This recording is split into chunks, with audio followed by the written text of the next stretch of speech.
Good morning and thank you for tuning in. This is Walter Mithkite reporting for GNN, the Gielinor News Network. Over this week, some adventurers have found themselves being able to afford a yacht for their clan to party in, if only one of them had the skills to captain it. What has created this windfall for those adventurers? Well, a mascot has announced a partnership with Jagex, the Justice Administration and Governors of Exchange. Our very own Kim Jamer has the details. Thanks, Walter. This proposed partnership will be rolling out this summer and aims to do two things. The first goal, set by a mascot, is to increase the foot traffic rolling through her tomb. She feeds up the adventurers that die in there, so she's been starving relative to when she first opened the tombs up to adventurers in the first place. She aims to increase traffic by making some quality of life changes and increasing the value of the Lightmare and Osmumten Fang items that adventurers can receive should they be lucky enough to be able to loot Osmumten's sarcophagus.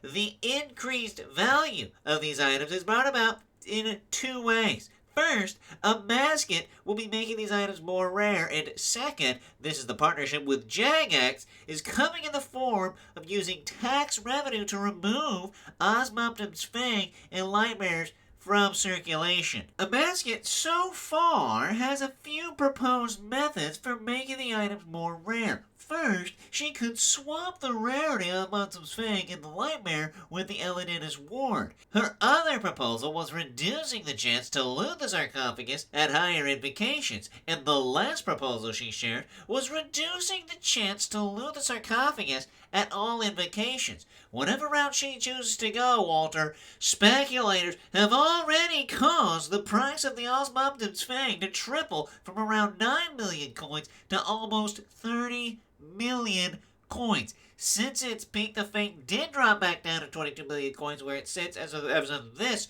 broadcast, but there's plenty of time still before these changes are even rolled out. As for the Lightmare, it saw a doubling in price to around 6 million coins and has stabilized, again, as of this broadcast, at around 5.5 million. While I believe that the economy will be better for this change, adventurers that live by the Iron Man rules stopped their self-affirmation routine in front of their mirror in their homes to say how much harder this will make their life. For those unaware, those are the adventurers that do not let themselves trade with other adventurers. Perhaps if they wanted things to be easier, they should partake in the wealth creation that trading enables instead of subjecting themselves to poverty. What I am curious about is how this will impact Missouri armor pieces in the Tunic and Shadow if the rate at which those are removed from circulation is not changed. If more adventurers are doing the raid, and those drops are not changed, then should we expect to see Tunic and Shadow under 1 billion coins? That is a very curious question indeed, Kim. I am sure that the economists at the University of Ardun are trying to forecast the effect that this change will have on those rarer items from the tombs of a mascot. Dr. Dinvin Bavert posted on his rune stack that he is worried about Jagex's removal of more Osmumten's Fangs from the economy. He wrote that if the mascot doesn't make the Fang and Lightbearer rare enough, Jagex could incur a high opportunity cost in choosing to sink these items that still aren't rare enough in the form of not removing as much gold from the economy. Before we started our broadcast, Kim, you mentioned some other upcoming changes. Can you tell our viewers about those? Absolutely. Since they are already involved in making changes to the economy via the Tombs of a Basket, Jagex decided that they would use this opportunity to make some sweeping changes to the entire Gielinorian economy. Coming this summer, adventurers can expect to receive much less resources from monsters as Jagex is reducing the legal limit of various goods that monsters are allowed to carry on them. One item of note is the Torstal Seed, as it was mentioned specifically by Jagex.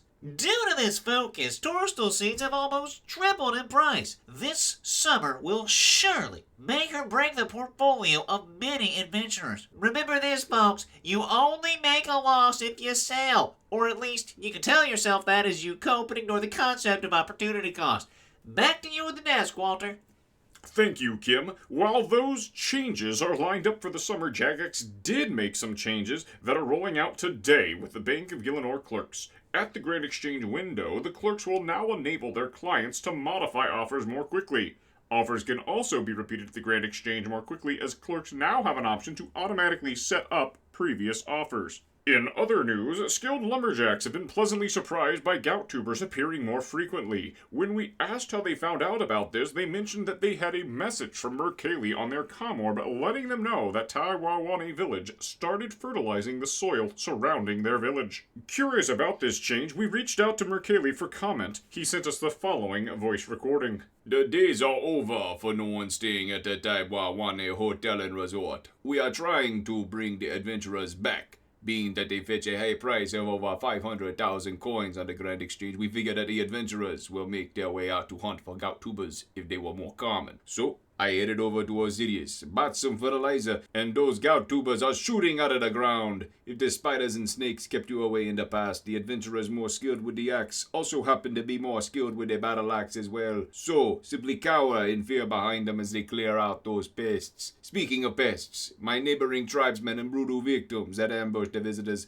sadly, are still present. Simply avoid eye contact and make your way to the other side of the village. I tell ya, it is worth it. Come for the money to be made hunting the gout tubers and stay for our exquisite Karamwan buffet. You cannot get such a delicacy at the Paramaya Inn in Shiloh Village. I'll see you all very soon. Good for him. I am always glad to see native people finding their place in the market. For a while, our geopolitical analyst was worried that the Verakian colonialist gangs of Brimhaven, the Black Arm and Phoenix gangs, would attempt to colonize southern Karamja. However, it appears that the Tai Bwo Wannai village is generating enough economic activity to deter itself from the would-be colonialists. I will be right back after this word from our sponsor and producer, Weave. Hello, folks. I wanted to personally thank you for tuning into the broadcast. I'm still out in Gielinor collecting loot to chuck on the Grand Exchange. Currently, my clan has a Boss of the Week challenge running for Zulrah, so I'm out here killing the old money snake myself. I was hoping that Chad guy would be around, but I think I saw him doing hunter rumors. Back to you at the desk, Walter. Thank you, Weave. He should be excited because it seems that we were able to locate Chad, and he would actually like to make a public service announcement. What is it you would like to share, Chad? Yeah, bro. So, I've been out here hunting all sorts of stuff. I'm catching chinchompas, which don't run away when I drop them anymore. It's kind of weird, but, at least they aren't exploding, right? Anyways, I'm catching cabbits, moss, lizards, you name it, brother. And for weeks, I was going to the bank to withdraw meat from my meat pouch. Phrasing, am I right? No, but I was going to the bank to grab my meat. Oh, I am so sorry. Right, Chad, you can do this, bruh. I was going to the bank to withdraw from my meat pouch, but today I forgot and I ended up on the top floor of the Hunters Guild at the Roost. I was pretty frustrated and I didn't want to go take the ladder down because today was day at the gym, so I was worried my legs would give out and I'd fall. So because of that whole deal, while I was on the top floor of the Roost, I decided to try taking out my meat. Sorry, I withdrew my meat from the meat pouch. And it worked! Guys, you gotta try this. It saves me so much time. While he was talking, I was sure we were going to have to cut several times, but our lawyer kept giving us the thumbs up. Talk about walking right up to the line. You know who else goes right up to the line? Ditter Bitter. As the heel of Deadman Mode Allstars, Ditter Bitter is no stranger to controversy. The latest controversy is interesting. A yellow card issued for using his comm orb to locate other competitors in order to gank them. One might ask what the penalty for obtaining a yellow card is. Well, nothing. At least, not until you get 3 of them, at which point the competitor loses 1 food in the finals. Many fans of the show have been upset, calling for his offense to be punished more harshly. Our final bit of news is a curious one. While you make your way around Gielinor, you may be familiar with various adventurers standing still, not doing anything. Typically, these adventurers vanish into a coma after 5 minutes, while there are some reports that there have been instances of adventurers taking up to 25 minutes to disappear into a coma. However, as of this morning, many more adventurers, even the more mobile ones, are now standing still for up to 25 minutes before doing anything. This appears to be due to the following setting on their comm orbs, shown on the screen now. These are peculiar times indeed, my fellow Gielinorians. While the Justice Administration and Governors of Exchange, also known as JAGX, hasn't released their anticipated Clue Scroll legislation this week, our ground crew at GNN has been busy out gathering stories to share with our viewers. Our first story may come as a disappointment to some of you, but the Pride event for this year has been cancelled. The organizer of the event, Charlie of the Ardoon Zoo, was able to give us this testimonial. G'day, mate. I know many Gielinorians were looking forward to the Pride event this year, but sadly, lions just aren't as popular as they used to be. It's a right shame too. Those Sheilas are a real beaut, but sadly, we'll be diverting that spending to expending the penguin exhibit. I don't care what that bugger Larry says. Here, I'll give you these photos and you can show your viewers. Look at this one here.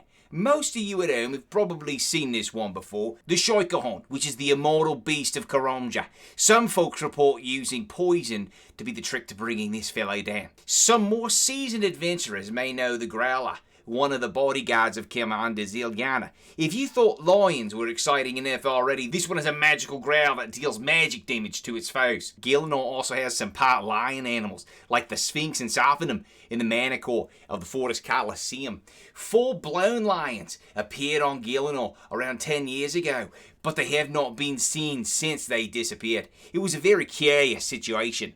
If anyone wants to celebrate Pride on their own this year, my mate Diango in Draina Village is selling lion toys. Go get them while you can, folks, which is always. Thank you again to Charlie at the Ardoon Zoo for sparing some time this morning to give us that GNN exclusive. Our broadcast will return after this message from our producer, Weave. Hello everyone, thank you for tuning in to the broadcast today. There wasn't much in the form of news this week, so I hope you enjoy these stories that our team was able to find. As for my personal adventurer, my clan's boss of the week event at Zulrah went quite alright. I got third, which came along with a solid price of 5 mil, but I made around 50 million from the 500 Zulrah kills I got. Chad was right, the halberd is pretty fun to use. In any case, I'm still about 150 million short of selling most of my bank in order to buy that twisted bow for the Inferno. It seems to be going up, so hopefully I can earn some coin faster than it appreciates. My latest gambit is buying Oathplate armor. I figure I can use it to kill Vardorvis for the blood quartz that I need for the Inferno. I see fewer adventurers fighting Yama since it's been a while since he opened his doors, so surely Oathplate will start to increase in value. Surely. What do you think will happen? Tell my team in the comments section, and in any case, this show only happens each week because of viewers like you that leave comments, like, and subscribe to this broadcast. Thank you again.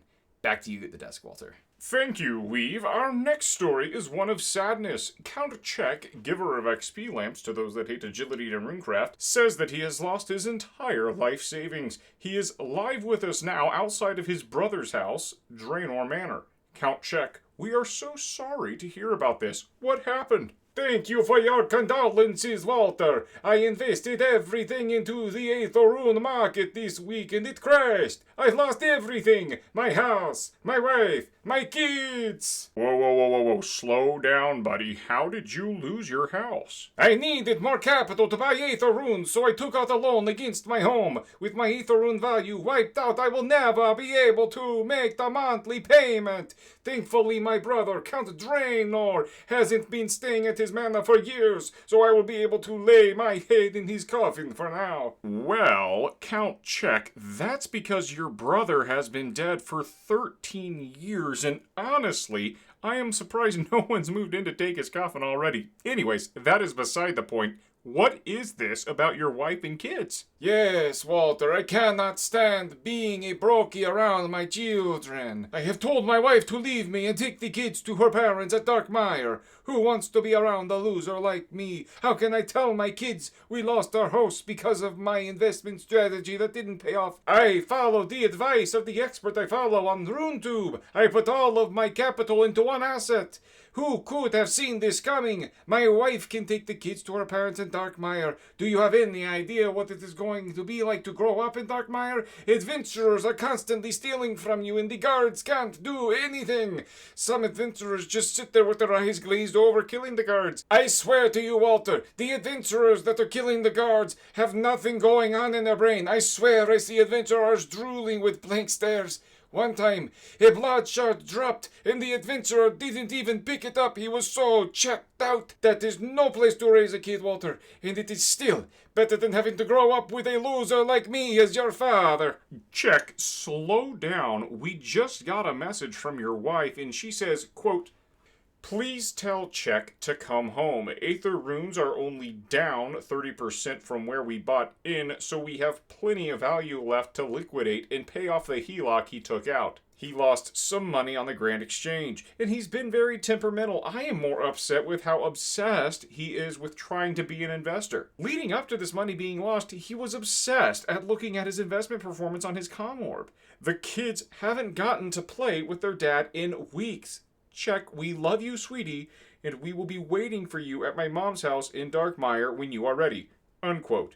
Czech, this doesn't seem as bad as you're making it out to be. She doesn't get it. I lost a third of my investment last week. A third! Oh, come on, Czech. A third? Our producer Weave loses that much when he tries to overnight flip. I mean, he just bought Oathplate a couple nights ago, and that's already down even more from when he bought it. Losing is just part of life, bud. I'm sure you'll be a winner eventually. A winner? Thank you for the pep talk, Walter. You really think I can make a comeback? I'm feeling better already, and I'll be over the moon once Aether Rune prices return to it. Imagine what I'll be able to flip then. See ya, Walter! I feel like he didn't quite get what I was going for. Remember, folks, gambling is addictive, even if it is day trading on the Grand Exchange. Day trade responsibly. Our producer, Weave, has been spending some time in the Inferno. As he lost his mind trying to clear the waves, he was able to interview the combatants of the Inferno. From the center of moral wreck to your comm orb, I happily present to you the GNN Inferno special with Weave. Yep, that's me. You're probably wondering how I got here. I was able to start attempting the Inferno because a friend loaned me his twisted bow, but with bad clicks and analysis paralysis, that's how I keep ending up here. All it takes is any of the Inferno Tazars arriving into the arena in such a way that I am required to wrap around a pillar, and the next thing you know, I'm either down 3 brews or right back here. At least whenever I make it through to the Jad waves, I will be well practiced. Colosim web-based application on my comm orb has let me practice thoroughly the last 3 waves of the Inferno, so I am sure that I can do this. In the meantime, I need to take a break to avoid some burnout, so I figure what is a better way to get to know your enemy than in an interview. So, let's start with the first Tazar you will see, the Nibbler. Nibbler, thank you for joining me today for the GNN Inferno special. Hey dog, you better watch your mouth around me, cuz you ain't got enough magma in your skin to be throwing around the term nibber, especially with a hard R. I am so sorry, what can I call you? You can just call me a Jalit. Jalit? What's that? I'm Jalitin your pillars. Got him. Hey, do you have any idea how many brews I've wasted running out to barrage you? And do you know how many times we've taken down one of your yee-yee looking pillars? Gang gang, what you gonna do about it, Off ticker major and ranger stack? Sit boy. Alright, let's move on. You know, Mr. Bat, you are the Inferno Tazar that I have had the least amount of issues with. Thank you for that. Ooh, you bet, Weave. My role in the Inferno is a fun one. No one expects me to defeat a contestant, but just to be annoying. I love coming to sap the abilities of contestants as they off-tick a blob, major, or meleeer. You'd think that I would be able to get along with the ranger, but he just keeps getting in my way. Who cares if you do more damage, you big dope? Let me do my thing! You know, I can see why you would feel that way. Actually, when I'm in the Inferno, I don't even have to pray against you when I'm on the pillar. What's up with that? Oh, yeah, it's really frustrating me. You're able to sit just outside of my attack range. I'm not worried about it. I'll get you when you're in the later waves and you need to wrap. Inevitably, you'll forget that I exist, take a hit, think you've messed up one of your one-flick tick rotation, panic, and then die to a major or ranger. You may not know it, but I'm playing you like a fiddle. You're my bitch. Whoa, sorry, Mr. Bat. We operate on regulated airwaves, so your obscene language would take us down. Because of that, we need to move on. To be clear, us moving on to the next Inferno Tazar has nothing to do with you bringing up such a precise example that you shattered my fragile ego. Hey, Blob, what would you say you do here exactly? Oh, hey, baby. They call me the switch hitter. I just want to make you do that little prayer dance whenever I get behind one of those big burly majors or rangers. You know, the only time I struggle with you anymore is when you're in a stack. right? At the beginning, when I was learning the Inferno at first, I was actually most afraid of you, but now I'm more afraid of the RNG and where everything spawns, including you. Oh, yeah? Wow, I normally love confidence in a man, but that seems like you're using some fighting words. There's a lot coming from the little boy who has to chug a brew after taking my attacks while he prays against the meleeer. Alright, why do you guys keep coming at me with these specific attacks centered around my past failures in the Inferno? Oh, honey, you and I both know you're gonna get humiliated by me at least 10 more times. The sooner you admit that, the sooner you can start taking me more seriously. You're right, and I hate it. Maybe the meleeer won't be as toxic. Hey, meleeer, thank you for your time. What are you exactly? Snag. I'm a snag. Sorry, what was that? I'm a snag. Sorry, did you say that you're a snake? I'm a snag. Oh yeah? What kind of snake? I'm a slithery little sneaky snag. You actually are very sneaky. I mean, you're able to dig underground and get behind the pillar that I'm trapping you on. How do you do that exactly? I'm so slithery and sneaky because I'm a snag. I guess that makes sense. Do you do anything outside of the Inferno? Slithering in your garden, catching me a mouse. Snag. I actually don't think I've ever seen a mouse in one of my allotment patches. I don't know whether or not to distrust you or to thank you. Why would you even say that? I don't think we're getting anywhere with the solo mission impression. Let's cut to a commercial break. Today's broadcast is brought to you by Colosim.com. While we're not being asked to advertise them here, I wouldn't be able to stand a shot at completing the Inferno within the timetable that I desire if this tool didn't exist. This tool is not only valuable, but impressive. I assure you, if we committed 1/10 of the time and excellence that we devote to our hobbies, we would have at least one more chronic disease cured. I hate to say it, but I think Colosim is worth it. Let's get back into the special. Moving on. Ranger. Many of the others have mentioned you. What does it feel like to be the second most feared Tazar in the Inferno waves before Jad? I'm talking about all the way to the top, yeah. Unjustifiably in a position that I'd rather not be in. But the cream will rise to the top, oh yeah. Sorry, Ranger, what is this about cream? Tell you something right now, yeah. I am the cream. You know that I'm the cream of the crop. But Ranger, everyone knows the Major deals more damage than you. I don't get what you mean. Because it's mind-boggling to you, yeah. No pukesters helping me to the left. And no pukesters helping me to the right. Didn't need 'em then, don't need 'em now. Yeah, because I'm the champion by myself, all by myself. If you say so, bud. You are nothing but garbage, yeah. I'm garbage? You telegraph your attack so much that you're the Tazar I can most easily flick my prayer against in the Inferno. Not only are you a hot dog, a grandstander, a showboat, and a prima donna, but you're a liar, too. No, I'm not. Every time you kneel down, I turn my range prayer off. When you stand up, I turn it back on. Easiest prayer conservation of the run by a mile. I hate you. I hate your gut. I think you need some help, man. Have you ever sought professional psychiatric help? Yes, I did. I saw a woman psychiatrist, and she said I was OCD, one cool dude. This is why you make sure the professionals you seek for advice have credentials that actually mean something, folks. I'm sure the most feared Tazar before the Jad waves will have something of substance for us. Major, what's it like at the top of the food chain? Are you an infernal puppy? Aw, what a good boy. Let me put my ring of dog speak on. All right, Major, how do you like being at the top of the food chain? My life is a meaningless slog of attacking adventurers that prey against my attacks. Every time I spawn, I attack, and the adventurer blocks it. I try to resurrect my fellow brethren and they too are slain by the adventurer again, and again, and again. My existence is meaningless. And having after said all of that, my life still has more hope than your aspirations of obtaining an infernal cape. Oh, come on. I was just starting to feel some sort of empathy for you. Jad, please tell me you're a level-headed individual ready to share something of value for our viewers. What? Can you share something thoughtful for our viewers? Could I wear some cream on top of skewers? Speak some words that make some sense, sonny? Oh, dear Lord. Can you share something for our viewers? Did you know I used to be the most powerful Tazar in Gielinor? even the most powerful monster.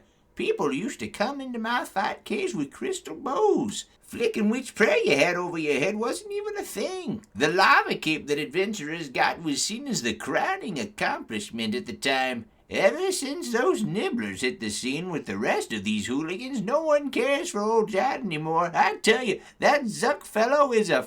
Wow, I have never heard such ignorant comments. We are so sorry. His mind isn't what it used to be. Sometimes he loses his filter. Thank you so much for taking care of Geriatric Tazar. Our final guest agreed to the interview, but wished to remain anonymous. Thank you for appearing.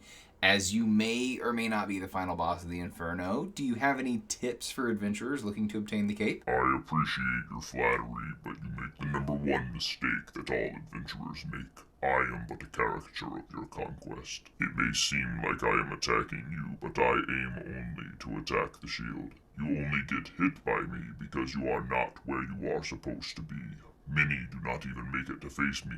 Not because they have failed to clear the waves that come before me, but because they failed to clear the bat on wave 1. Truly, I tell you, the final boss of the Inferno is not me, but your own self-doubt. If you commit yourself to practice in the Inferno, you will learn exactly where you need to be when you need to be there. There are not 69 waves, but 70, and the first wave is jumping down. You can best me, but only if you best yourself first. Whoa, that was actually oddly inspiring. Thank you to all of the Tazar that took time from their busy schedule of handing me my own hind end to share with us their sometimes valuable insight. Back to you at the desk, Walter. Thank you, Weave. While this special was airing, my brother, Walter Mithkite, sent us this video on our Comorb regarding his adventurers in Ashenfall, colloquially known as the Dragonwilds. Hello, GNN viewers. I made my home here about 2 months ago, and boy, have I had a blast. Adventured through 4 zones, made some awesome armor, and even slayed a dragon that is definitely not Ilvarg. Recently, my friends and I have discovered how to level up our magic. The skill still deals no damage to monsters compared to my whip, but at least I can teleport a short distance and build these cool barricades to protect my home now. I am hoping in the next couple months to be able to explore more of the continent, but for now, I'm back to waiting patiently in my humble home. This is Walter Mithkite for GNN signing out. Back to you at the desk, Walter. Wow, I would feel bad for how bored he must be on that continent if he hadn't stolen my facial hairstyle and one-upped our production quality with those cameras that I am totally not coveting. Ugh! In any case, folks, change is in the hot summer air this morning as various monsters are seeing changes to their weaknesses and the items they drop. In addition to that, the changes that Amasket proposed for the tombs of Amasket back in May are live today. As she promised, the Osmumten's Fang is more rare, with its rate being further reduced at higher invocations to make room on the purple table to receive Masori pieces and the Tumican Shadow. Other than those unique pieces of loot, in the white chest, adventurers can expect to find less runes in the cache of runes they find and less herb seeds across the board. Are you an adventurer fearful of not being able to clear higher invocations until you receive a jewel for your Karis Partisan, or the now even more rare Osmumten's Fang? Well, do I have news for you! Amasket also announced today that the gems in her tombs are much more common, and she is even releasing a new gem to attach to a Karis that will serve as a baby's first Osmumten's Fang that sits below the Fang but slightly above a Zamorakian Hasta. Our producer Weave was particularly excited to hear about the gem changes because even though he has had fun exploring the tombs of Amasket many times with his friends, he didn't feel like he could push higher invocations without the yellow gem. Now, he has no excuse for getting his cosmetic kit for his Fang, which has transitioned his excitement to shame. When's it coming, Weave? What's your excuse now? I mean, how's that infernal cape coming? Alright, Walter, enough from you. You want to know where my cape is? Try on my back. That's right, folks. I officially returned the twisted bow to the friend that let me use it. This Tuesday, I got my cape after finally making it through the first 66 waves for the second time. But this time, I had supplies. Since I practiced triple Jads and Zuck more times than I have any other wave on the simulator, these were the easiest waves. I was the most confident on them. That said, I still had Zuck hands the whole time. Again, thank you so much to the Colosim app on my Comorb. I look forward to doing the same thing for Soul Heredit. Before we get back into the changes that went into effect this week, I wanted to thank all of you who coached, gave advice, and honestly just believed that I could even do the Inferno. I feel like the last 2 weeks were quite the arc of me developing as an adventurer. Also, as always, I'm incredibly thankful to those of you who show up to watch this broadcast, leave comments, like, and subscribe to the channel. Back to you at the desk, Walter. Thank you, Weave. I believe you are what the kids are referring to as him? Loot isn't the only thing that changed in the Tombs of Amasket, as many quality of life changes were added in, alongside some changes to bosses that straight up make the raid easier. We've mentioned backstage that his favorite quality of life change was the deposit box that takes all items now in the center of the tombs. As for the changes to bosses, we've mentioned that the most important ones in his opinion were Baba now dealing no damage when his attacks are prayed against, and Akka dealing less damage through prayer. That sounds like even fewer reasons for Weave to be walking around with no ornament kit on his Fang, if you ask me. In other news, everyone's favorite crazy zoologist Larry has discovered more weaknesses among the creatures of Gielinor. Larry, thank you for offering to inform adventurers. What do you have for us today? Well, first, I want to make sure we're on the same page. Last year, the Ardoon Zoologist Society had a novel breakthrough in elemental weaknesses. We discovered that some monsters are hit more often and dealt more damage by certain types of elemental magic. One area that was drastically changed by this discovery were the Barrows in Mauritania. Instead of using charged staves or spells like Slayer Dart, adventurers found that the Barrows brothers were taking massive amounts of damage from air spells. I want to share with you all that we've made another breakthrough. We've discovered why this is the case. Right. I remember that discovery last year myself. Dragons and fire giants being weak to water, ice giants being weak to fire spells, the Barrows brothers you mentioned being weak to air. So, why are these weaknesses present, Larry? Well, Walter, the monsters you listed are weak for a reason, and we found those reasons. You see, air spells work particularly well against things that fly or float, so this weakness isn't present only in the specters at the Barrows, but against all ghosts like the Shades at Morton. Flying creatures like aviansies and bats also fall in this category. And then we have the water weakness, which stems from creatures with a fiery property, like dragons, demons, and the Tazar. This discovery is for the cute noobs who need dragon bones or want a safe spot at Tazar like it's 20 years ago. As for the earth weakness, we've discovered that this tough spell does wonders when attacking creatures with tough exteriors. Gargoyles and trolls are two popular creatures that adventurers can exploit this newfound application of the earth weakness against. And finally, the fire weakness exists because some creatures can't take the heat because they melt or they're flammable. Ice giants were obvious, but creatures like moss giants or bugs like the Caliphyte are highly flammable. If you apply these rules on the reasons as to why these weaknesses exist, if you can just look at a monster, you should be able to figure out what its weakness is if it has one. If you really want to know, though, you can use a spell that we've published into the Intellectual Commons, the Monster Inspect spell. This spell is only available on the standard spellbook, so if you're one of those Moon Clan hippies living in isolation, you're out of luck. Just get on the same spellbook as the rest of us. And don't even get me started about those people that use those ancient spells from the desert. Oh, get with the times, people. Well, thank you, Larry. I hope we don't get any comments about his insensitivity towards the other cultures that use different spellbooks. In any case, adventurers returning to their battles with monsters should know that some monsters have decided to wear less armor, taking more damage from every successful attack. Some are wearing more armor, taking less damage from every attack. If you want to know the armor rating of a creature, use the Monster Inspect spell. If they have negative armor, they are modest winches that take extra damage on every hit, so our adventurer correspondent suggests that you use a fast attacking weapon. If the monster has a positive armor value, they are an overly modest prude that takes less damage on every hit, so you should be sure to use a slow-moving weapon with a maximum damage. The weaknesses of monsters around Gielinor aren't the only thing in flux. If you remember last month, Jagex, that is, the Justice Administration and Governance of Exchange, is decreasing the legal carry limit for many of the items that monsters keep on them. This is particularly troubling for adventurers who rely on killing said monsters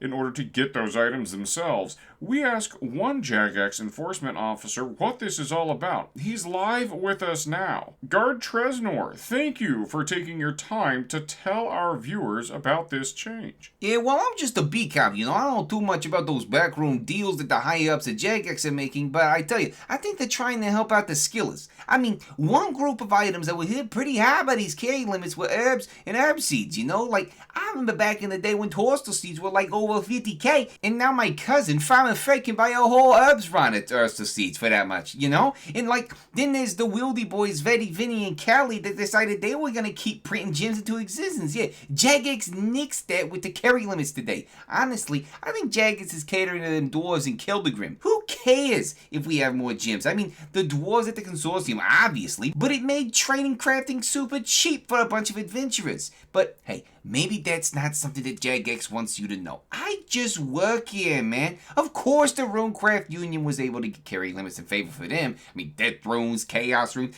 and Soul Runes were all hit with these carry limits too. My cop buddy rang me this morning saying that he had to serve a warrant for Vorkath and that the Cane Dragon had so much on him the officers had to confiscate half the runes. Thankfully for that blue boy, the gods only enforced the carry limit and took half his supply. My friend told me they felt fine doing so since Ungel is already enough of a prison for him. I swear, all the runes made it to evidence and not into any of my pockets to be flipped on the GE later. Nope, I'm just your honest beef cop here to protect and serve and all, alright? Right, and I'm not the most famous corporate news anchor in Gielinor. In any case, folks, with everything changing, Obor and Bryophyta decided to open their doors to the public. You no longer need a key to fight them, and they drop giant and mossy keys more often. Those keys can be used to open chests in their respective lairs for even more loot. Speaking of more loot, adventurers will find themselves able to slay Duke Succellus more quickly as they can prep for up to 4 kills at once now. Our producer Weave is particularly excited for this change. Anything that man can do to push off getting his ornament kit for his Fang, I tell ya. And with that final jab, I wrap up our broadcast. Thank you for tuning in. This has been Walter Mithkite for GNN, signing off.